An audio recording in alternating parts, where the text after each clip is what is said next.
Welcome to the Business Leaders Legacy Podcast, the show where we go behind the scenes of business leaders to uncover their vision, strategies, and challenges they face along the way.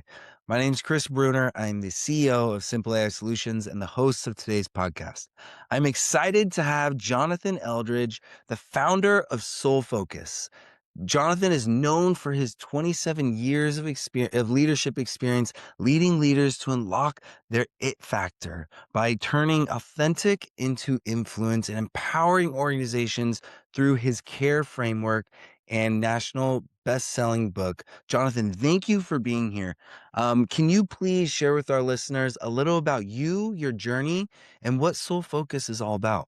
Yeah, absolutely. First of all, thank you for having me. My journey is long. It has been rough. But it started out, I didn't think I was going to go to CMU. I didn't think I was going to um graduate and go into staffing, more importantly. And but that's where I landed out of college, and I got into it. And long story short, one of the owner of a very large company I just kind of stepped out of, um, him and his partner started a company up in their basement, and they wanted me to start the Detroit office. And this is back in 2002. And so, starting a company from scratch then, a staffing firm nonetheless, was not easy to do. But you hire the right people and you fail a lot. And I did that in Detroit. Then I was asked to go out to Philadelphia. My wife and I went out to Philadelphia, started up the East Coast operations to Philadelphia. So that kind of birthed New York and DC and some of the operations out there. Then I moved back to Michigan and took over a CXO role, the first Chief Experience Officer role for 6 years within the 811 group, which was great. And then I was given the gift to kind of take this platform of, what did we do really well? We still do really well, the 811 group, and that is we care immensely about the job we have in front of us. So that really is where Soul Focus started. Like, man, we do really think with our head and our heart. Like, this company is all about that. So Soul Focus is where that came from. And the attributes are literally from me asking for 24 years, 23 years in there with managers, why do you want to use us versus someone else? We're a smaller company. Like, why? And a lot of it was the attributes. You showed respect. You were enthusiastic. You were authentic. You weren't salesy, and so that kind of became who I am, who I was. And so I wrote a book about it that included my professional struggles and included some of my successes, but certainly I shared all of my failures. And now here I sit with Soul Focus. I've started this is year two, and it's really coaching, high level leadership coaching, keynote speaking. I love getting up in front of a stage and really helping people identify their equation within these attributes. And so that's where I'm currently at. So hopefully that's a good enough intro. Yeah, no, that is awesome. That is really cool to hear just how Soul Focus just naturally came out of the success that you had with your previous business. And so that's super cool. And to kind of dive into a little bit more, you emphasize that leadership, right, isn't just like a title, right? But it's more authentic and so what makes you so passionate about helping leaders develop that it factor, right? From like the head to heart, you were saying, and truly influence their team. It's because I never wanted to be labeled a salesperson, right? I wanted to be someone that was reliable. I wanted to be someone that was described, not put into a category of, right? Does that make sense? And so when I Yeah. sold, I didn't sell the brochure. I sold a relationship. Yeah. I sold that you can rely on me, whether I'm selling, you know, napkins or I'm selling staffing services. You're going to get someone that's going to be honest with you, is going to stay consistent, execute. Part of my program, part of my framework. And I saw and heard managers talking about these other salespeople and how they only are there for the kill. They're only there for the money. They're only there for their wallet. And I never wanted to be that. I'm the polar opposite of that. And so, through just listening, curiosity, one of my one of my C's, I just realized, like, this is what people want. Yeah. That product will produce, but the person that's bringing it into the office better know everything going on with themselves first. and then produce and introduce the product. Because again, that product's going to run. It's been pre-built and tested. But is that person, has he gotten up and done that daily treadmill to make sure that they're wired the right way to step into all these interactions they're going to have on a daily basis? Yeah. So I carry one of these care cards with me wherever I go. I have one on my phone. I have one in my car. I have one where I can see it in shot of this podcast right now because I want to make sure if I don't I'm not missing on anything. So that hopefully throughout this podcast, I've hit all of them. And you're like, damn, that is the it factor. That is where you put them all together and something happens and it's magical. And it doesn't happen all the time. It can't happen all the time. And it's not an athletic term. This is a human term that no one really put any logic behind other than saying, man, he's got the it factor. Well, what the heck does that mean? Well, I've created a framework that describes it. It is using your head and heart and working on these 12 attributes. And when you work on them, at the very top of that pyramid is the it factor, and you can reach it. Yeah, no, and that makes all the difference. I think people, you can have a great system, a great product, have something really valuable, but like people value that relationship. People value that connection. And so that's really cool. It's really interesting.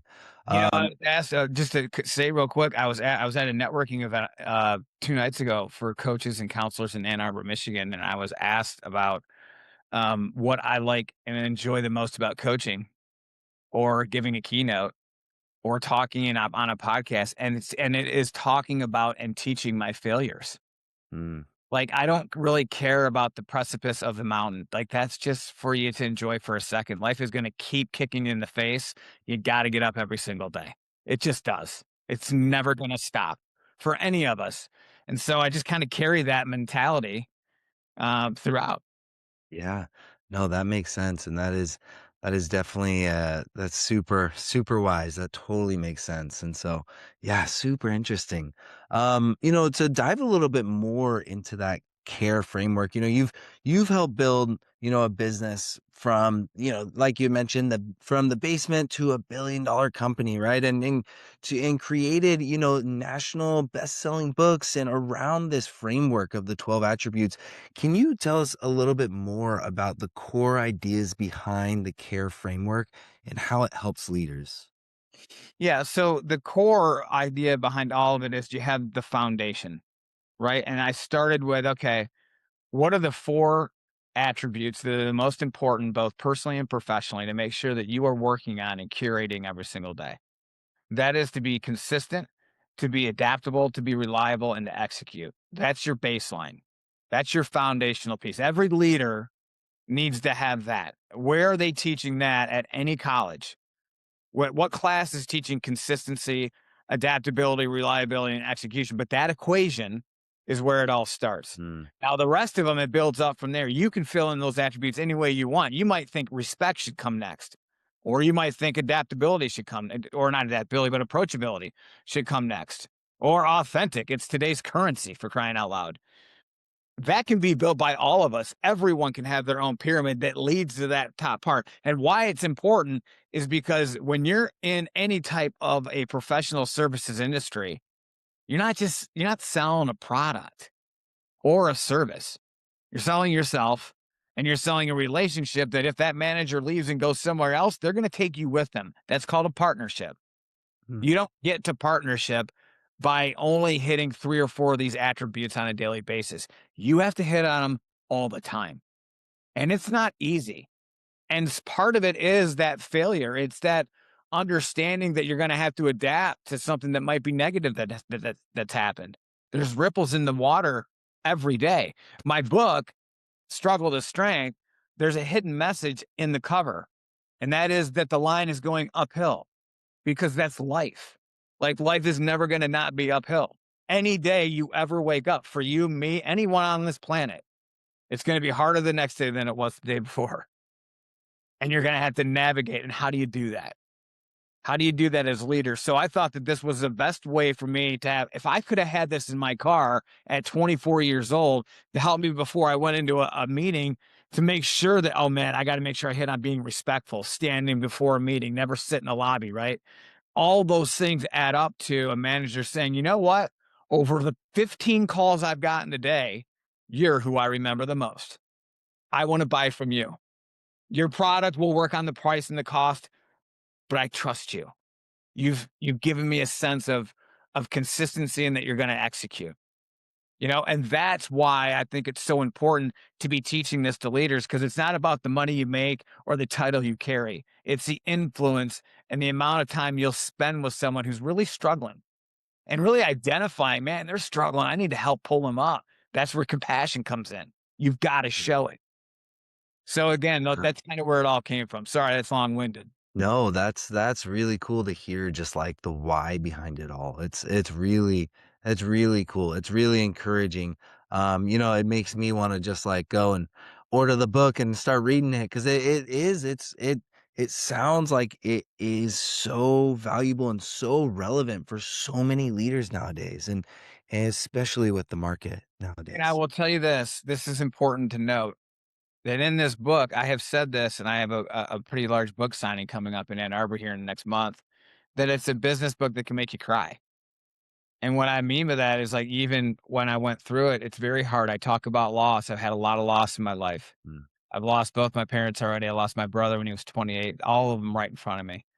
Um, I have had 4 knee replacements. I've only had 2 knees, so figure out the math on that.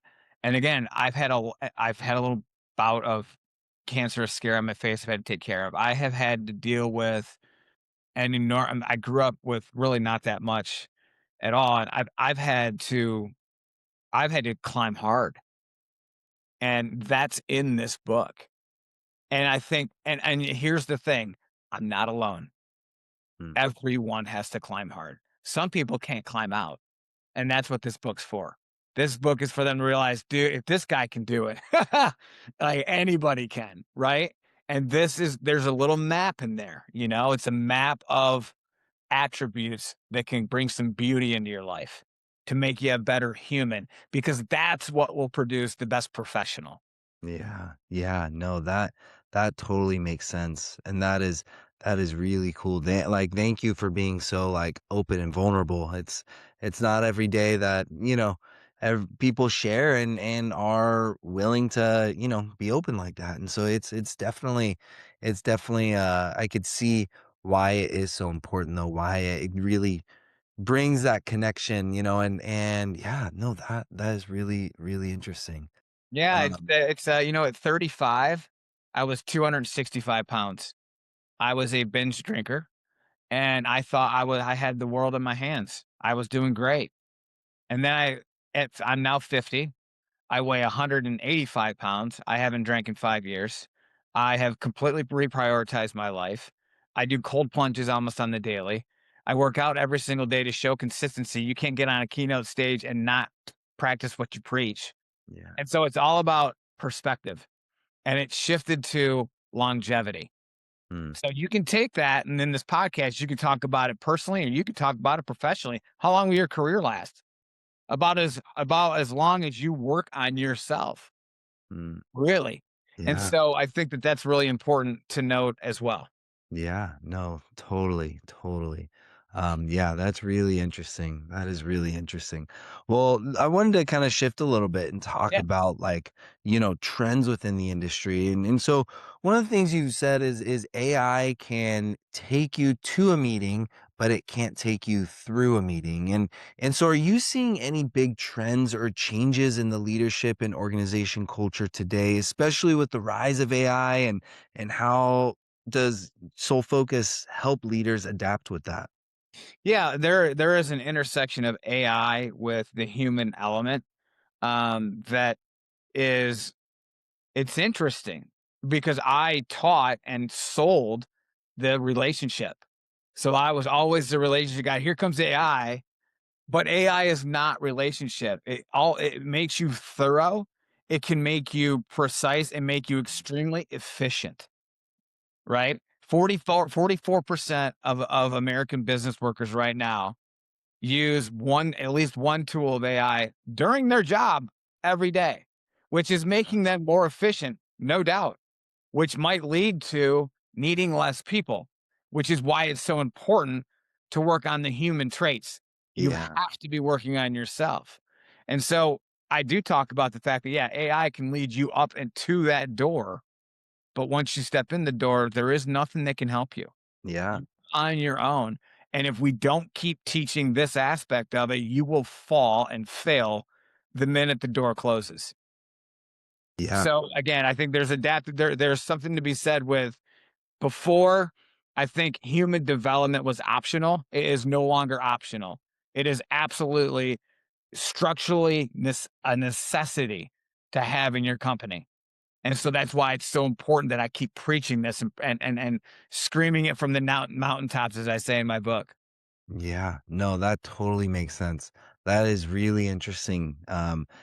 Having that personal touch, especially with AI, is so important. That's like what is separating the people who are actually doing it well. There's so much like AI, like just junk going out there, and so much just like everything, AI for content and this and that, Oh, and it, it's yeah, it's wild. I actually wrote down. If you don't mind me sharing Yeah, a list of the things, the feelings that AI cannot give you answers on: trust, emotional safety, inspiration, leadership credibility, human connection, cultural cohesion. Think about that in a company. Leadership credibility, human connection, cultural, or then advocates and partners. And I put that at the last because at the peak, right, of trying to get to that's where those advocates and partners sit. I have a diagram of that in my book.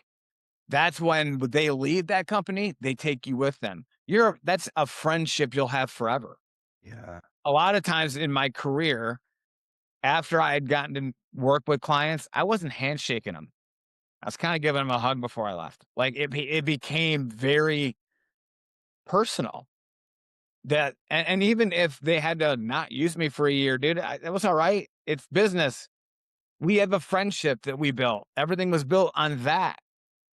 yeah. Again, being consistently adaptable, reliable, and executing, that had to stay there because there's vultures at the door. They're waiting for that meat.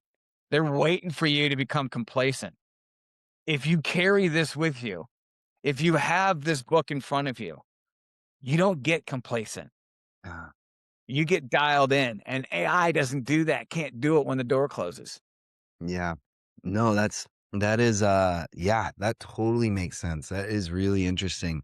And it is, seems so relevant more now than ever, right? Yeah, Super. and I don't listen, I'm not begrudging anyone from using it. I use AI. It's helping me get documentation and thought out there to people when they need it in a much more efficient way. But that's where it stops. I mean, Yeah. again, it's just like Y2K. We thought that the computers weren't going to turn on and the world was going to end in 2000. Or when we had the bubble in 2008, or the internet when it came out. Like, wow.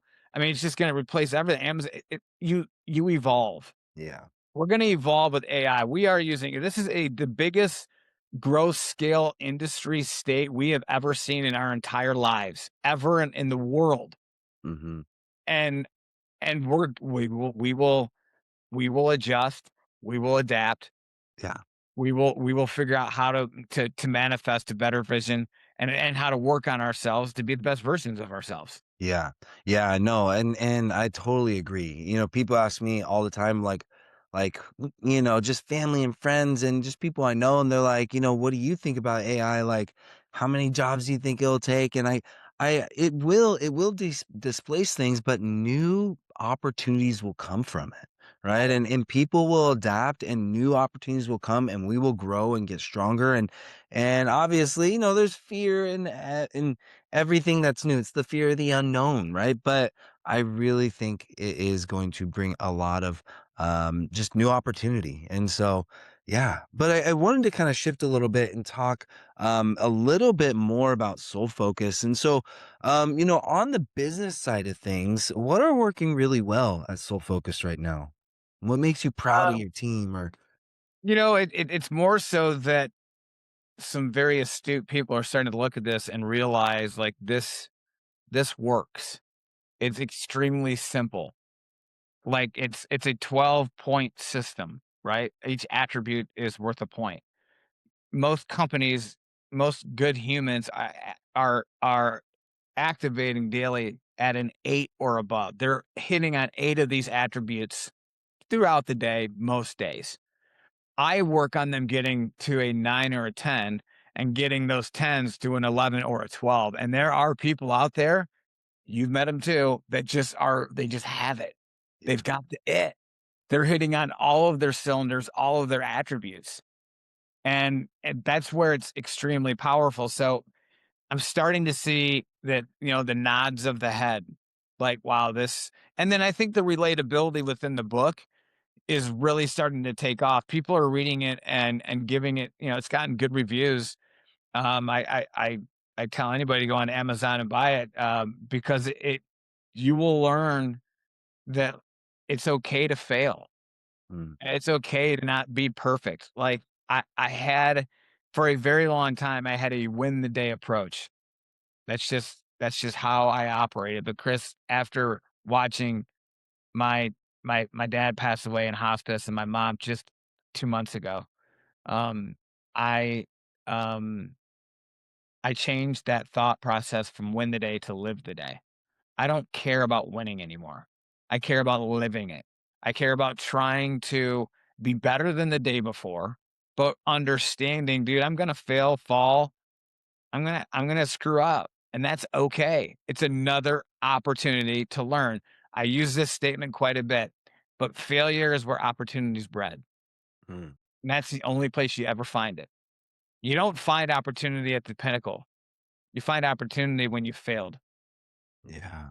Yeah, no, that is powerful. That is I think a lot of people nowadays need to hear that because things are difficult. There's a lot of stressors out there. There's a lot of pressure to perform and this and that. And like, especially at the executive level, at the, being a business leader, CEO, executive manager, whatever you are. And there is so much pressure and to hear that and to really like resonate and know that it is okay, right? Just learn from your mistakes and do better the next day, and that Think about this. Think about this. We weren't even teaching intro to finance in high school until this past year, at least in the state of Michigan. Where is intro to EQ? mm, These kids that are graduating today are in their phones so much they don't know how to give a proper handshake, look somebody in the eyes, give proper eye contact, show respect, which is one of my R's, right? It's unconditional. That's underneath it. I kind of write for everybody to understand where I was going with it, like a word or a saying. For underneath respect, it says unconditional. Like yeah, standing in a lobby, sending a proper thank you, holding a door open, being nice. If someone lets you in, wave at them during the day. I hate the non-waivers. I can't stand somebody when you let them in and they don't wave back. yeah, I almost want to honk at them then. But again, there are areas within this framework where it helps you as much personally as it does professionally. Like, so for instance, I can't stand slow drivers, Chris. I don't know how much you can't stand slow drivers, but I don't know what's going on in life. I had a problem like that. I could not adapt very well. So what I use now is curiosity. Now when I'm behind somebody that's slow, I'm like, man, I wonder what they're going through. I wonder, they got to be going through something like that. And so instead of me raging about it or not adapting very well, I just kind of question my way through it until they're not in front of me anymore. yeah. Does No, that make that sense? that totally makes sense, and I could relate to that. And living in a, Southern California, there's definitely a lot of traffic sometimes, and so I feel it. I totally feel it. Yeah. I mean, that person, this to be completely upfront, after my mom passed, there were a couple of drives I just went on. I don't know how fast I was going, but who knows what people are going on or what they could be trying to get to or not trying to get to in Yeah. some ways. So again, I think that all of these attributes in one way, shape, or form help you get better again, both personally and professionally. I'm just a better human, or at least I try to be, and I do have some attributes on there that I have to continually work on. believe it or not. I do have to continually work on being adaptable, especially personally. I can do it at work, but for whatever reason, when it's at home, it's different. And it Yeah. shouldn't be. So again, in one of my testimonials on my website, a quick story, but a testimonial on my website was from someone that was trying to get into medical school and grabbed my care framework and worked on the attributes to prepare them for the interview to get into medical school. They then got into the medical school they were trying to get into and wrote a testimonial about how the care framework helped them get ready for the interviews in the medical field, which made me realize, wow, this isn't even industry specific. This Yeah. can work anywhere. And Yeah. again, I'm not trying to claim I have the keys to the universe, but I have a framework that doesn't have any barriers as to how far it can go. Yeah. No, and that makes sense. That totally makes sense, and that's really cool to hear how it is being adapted, in different industries and different types of situations, and I think it really kind of boils down to because like we're all human and we all want that relationship and we all need that connection, and it seems like a lot of this framework is built on having that connection, and doing it the right way. And so yeah, no, that's super interesting. Yeah. To dive a little bit more into soul focus, something I always like to, try to understand is like where people are coming from and like how people are navigating the market and like challenges come up in every business, in every situation. I'm wondering if maybe you can share a challenge that you faced and what you've learned from it. To be completely upfront, I'm blessed to be in the situation that I'm in, but I wasn't necessarily prepared for the situation that I'm in, if that makes sense. I've given keynote speeches hundreds of times in front of almost 1,000 of people, um, but I did it instantly in one company, and I never networked. I never so when I semi stepped out last year, I only had 7 or 800 followers on LinkedIn. I'm ready to turn over about 6,000 now in 1 year. And Yeah. so what I've learned is like, God, you can be really, really solid at things, but if people don't know you, Mm, you got to get out there. You have to go out there and you have to network and you have to kind of start it over again. And so that has been the most challenging paradigm for me to work through is that, oh, I've done this before. I did it in Detroit. I did it in Philly. And it's not like I'm starting a staffing firm and, the sky's falling when we were starting that out, right? This is different. I get to now teach and educate on all the F ups I've had and, or the tragedies that everyone goes through. So again, like when I'm dealing with someone that doesn't show a lot of enthusiasm, I bring up life mm, and it really helps change their perspective yeah. because I've seen the end of, and I mean, like literally being in the room with too many of my family members. And so I, I, I harness that to stay enthusiastic, to actually use it to keep me going because I'm breathing for them now. Yeah. I'm living for them now. That's how we should kind of look at it. So I use that when I'm talking about enthusiasm or eagerness. Like you can see a sense of urgency. You can feel it. Yeah. So God, if people aren't eager, you're losing that. Like, what are you selling? What are you doing? Yeah. So again, all of them kind of play off each other.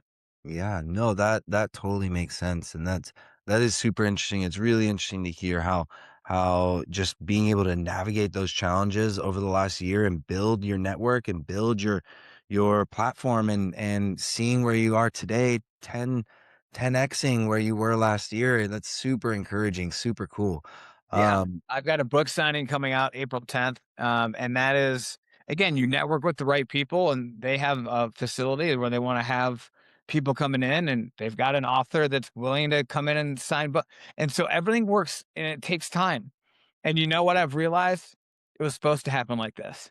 mm, It wasn't supposed to be easy. I don't like easy. I don't want easy. I don't want my kids to have easy. I mean, because life isn't. yeah, So, I mean, I'm kind of, I'm more calloused than I thought, for sure, but I'm not gonna not carry a smile, which I talk about all the time in my book, and that's about being approachable. How much can you carry a smile? Yeah. If you can like sit with someone and like if you can notice now, I'm smiling while I talk. It's so important to carry a smile. Like, damn, we only live once. Like, I often wonder that when people are just walking around with that ho hum face, like, damn, I wonder Yeah. what's now curiosity kicks in. Sorry. Yeah. No, that makes sense. That makes sense. I did want to know, like, as challenges come up, there's new challenges that come all time, and I don't know if there's been any current challenges you're facing. Maybe like any bottlenecks or things maybe taking up too much time or anything like that within the business right now.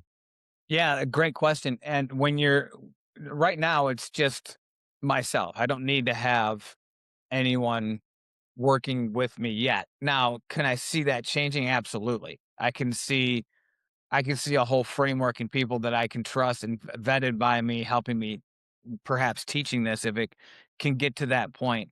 Um, but to answer your question, I think there when you're a founder and you're starting something out, there is something to be said. Like I have a much more respect for founders now because Mm. you're often a one man show and you have to make sure you're handling the back end. You have to make sure you're handling all the marketing, that you're putting out proper content, that you're mastering your keynotes and you have information up to date and reliable for people to use, that you are then posting correctly and you're getting the networking done and then putting all that into a CRM so you don't lose track of things.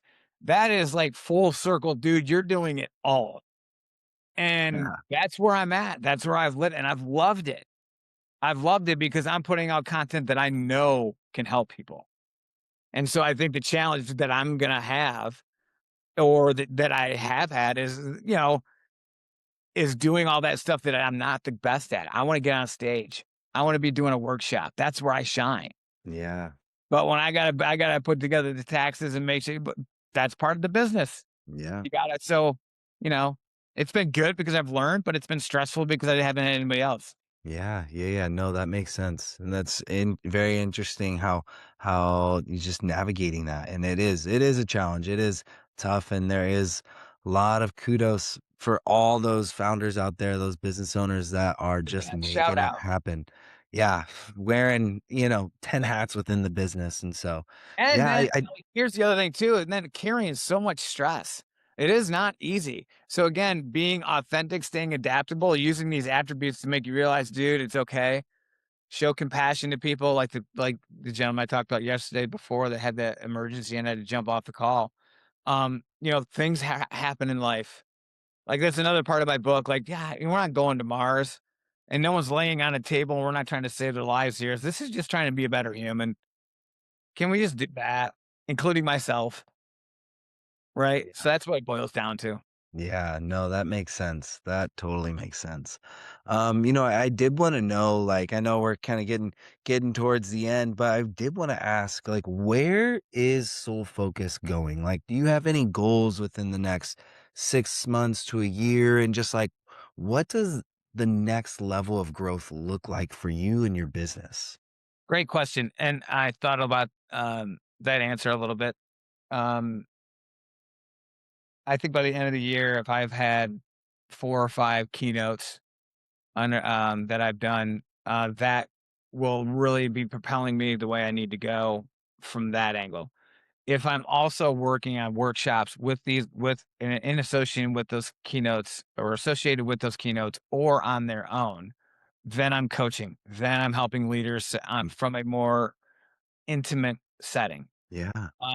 And I believe those are gonna happen. 2 or 3 of those are gonna happen this year for sure. I've already got some inklings of doing some talks perhaps, at some high level institutions, around the area I live in. And so, if the institutions grab hold of this as well, now you're looking at an educational component to this. Mm, So and not only did I write the book and it became a national bestseller, but I've also got this framework copywritten through the US Patent. I'm proud of that. It's mine. No one can write it any different or no one can write it and use it. But where do I see it beyond that? I I want to be in arenas. I want to be walking into an area not for the notoriety, but for the urge and the need to want to help people. and have them walk out going, "Dude, I just spent an hour just hearing real." Yeah. And I have an equation for who I am. I actually know who I am now. I've got this card that he gave me, that he gave everybody, and like I can work on this both personally and professionally. And that's all I want to do. I actually put this in the very beginning of the book. If I can help one person, I will have done my job. And Yeah, that's what I truly mean.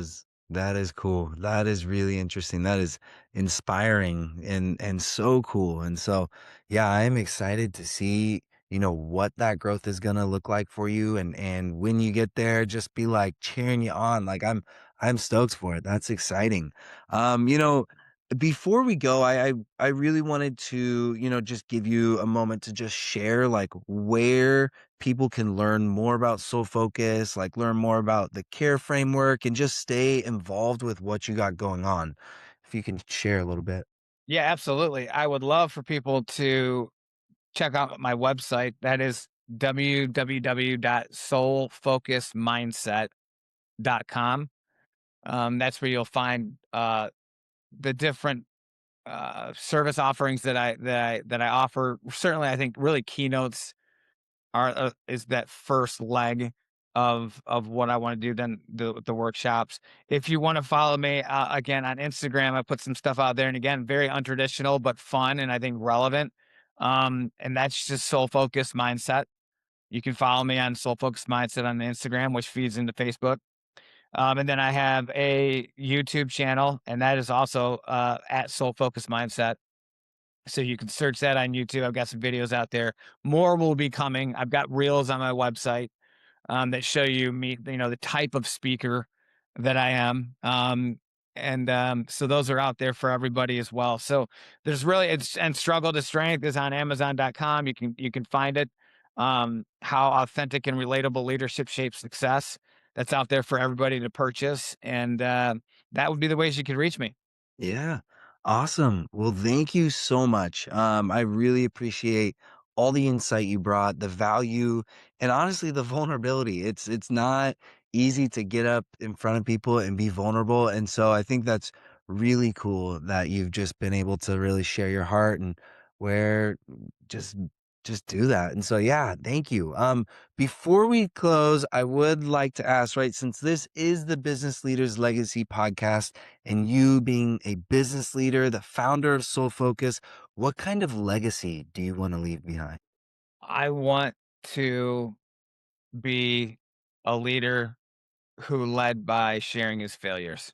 I just believe the ego is an irrelevant term and the most damaging part of leadership Mm, that could ever sneak into your brain.